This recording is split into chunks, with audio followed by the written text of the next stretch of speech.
in this octagon of life.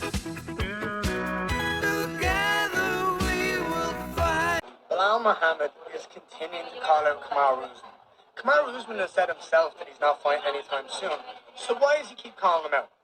Because he's avoiding me.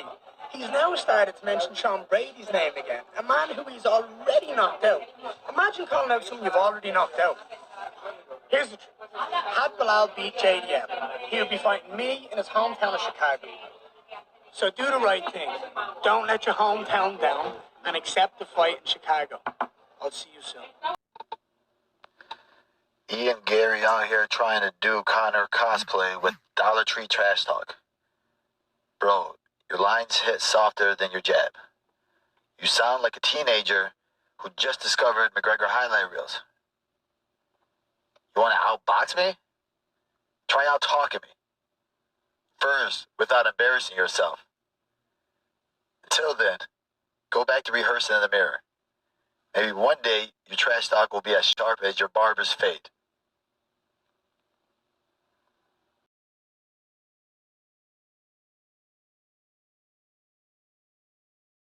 Tsarukyan says another fun fact is Topuria regularly misses weight, so spare us the fairy tales about fighting with one arm. You're pulled out of fighting with Charles Jourdain.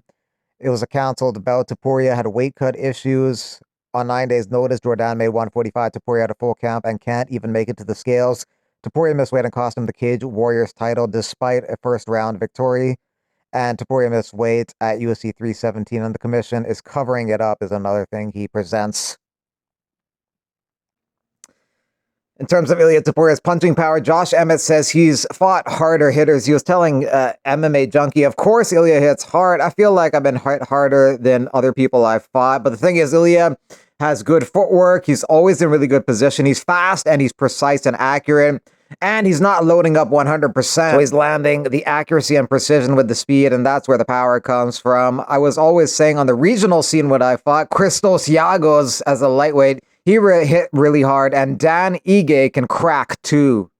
Regina Tarin, a.k.a. Kill Bill, has a 6-0 record. She's 20 years old and set to fight on the Contender Series in September. But the agent says, our client got signed to Dana White's Contender Series, but I think we deserve better. Straight to the UFC. We want to go to the UFC without a Contender Series fight. She deserves a lot of money. We don't need a basic contract from the UFC. We want more. We're thinking of removing her from the Contender Series and signing her directly to the UFC. They don't want that $10,000 to fight, $10,000 to win Contender Series contract. But when the UFC signs fighters directly to the UFC, they often get $12,000 to fight and $12,000 to win. So not a whole lot more, but maybe they want even more than that. But I don't know if the UFC is going to give her anything. They just don't care. They might not give her a Contender Series fight or a UFC fight at all. So they might get nothing out of this. They don't need her, and they may not want to set an example of people trying to do this in the future. So they possibly may give her nothing. Tony Ferguson going to be making his boxing debut August 30th. He's lost 7 in a row in MMA, most recently to Michael Chiesa last year. He was supposed to fight Dylan Danis in May in the GFL, but the event never happened. So right now I have a fight on August 30th. I'm going to be boxing. Oh, you will be boxing? I can't tell you who yet, but I will be boxing. And I'm slowly making my way there, but one win changes everything. Look at when it goes into it, a lot of people use that stupid word retirement. I don't use that word. I'm still competing. I'm 41. I'm faster than I guarantee you every person that's in here. If we want to run and sprint, I'm still faster. I can do more pull-ups, more push-ups, more fucking any kind of calisthenics that you can put your name on it. I'm the only one that went through David Goggins' Hell Week. And everybody's got to forget about that. But my mind and my body are on A+. And what I wanted to do was play multiple sports. I might go try out for baseball, for pro. I might even actually, I'm doing my first boxing professional fight. I'm going to be doing pro grappling. I am actually one of the combat jiu-jitsu pioneers. It was invented at my camp in Big Bear. So it was myself, Eddie.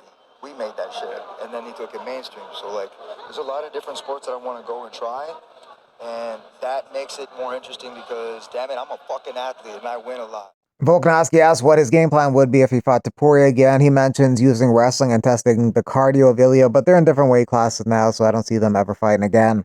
Tell us, so what's the strategy against a guy like Ilia? Let's say you guys run it back again. Wrestle the black man. You gotta get him down, right? Yeah, look, that's what you want. You want to see what's going to happen with his gas tank. So even with Ilia, Great fighter. Like even a lot of the things he does, like I'm sure a lot of it's well trained, and then he's got so many good instincts as well.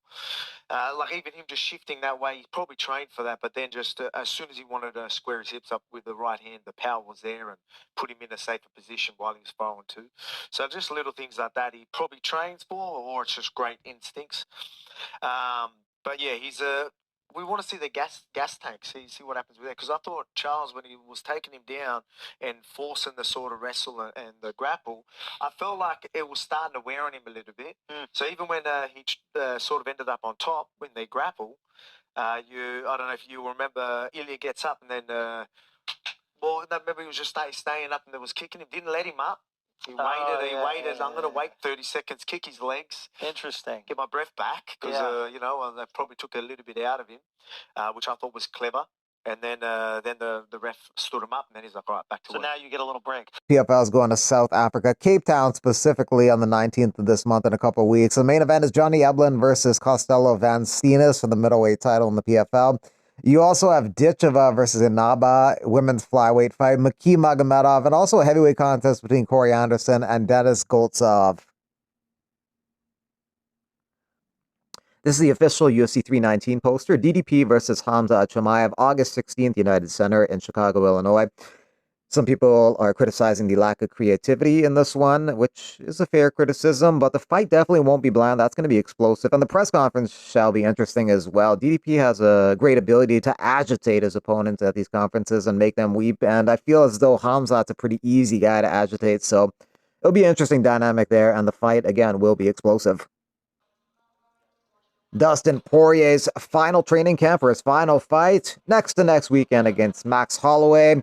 Poirier never won an undisputed title, but he won an interim belt, and he's looking to add a BMF belt to his collection. July 18th, New Orleans, Louisiana.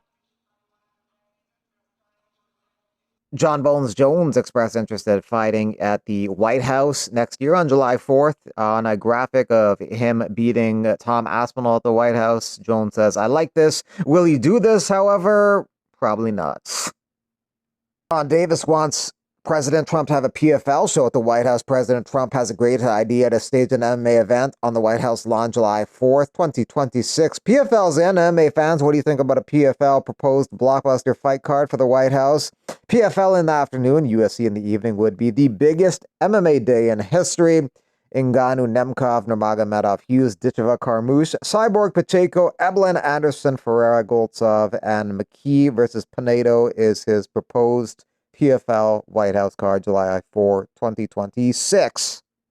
Pantoja poses with his 5 championship belts, 1 belt for winning the title, and 4 more belts for defending it 4 times. After his 4th title defense last week against Kai Kara-France, he moved up 4 spots in the pound-for-pound rankings to number 5 position, so now he's top 5 pound-for-pound. Up next for him is Joshua Van. He's taking the challenge very seriously, looking at him as his most dangerous opponent. He's going to try and fend off the burgeoning 23-year-old contender in his next fight, probably late this year. He's looking at December in Vegas.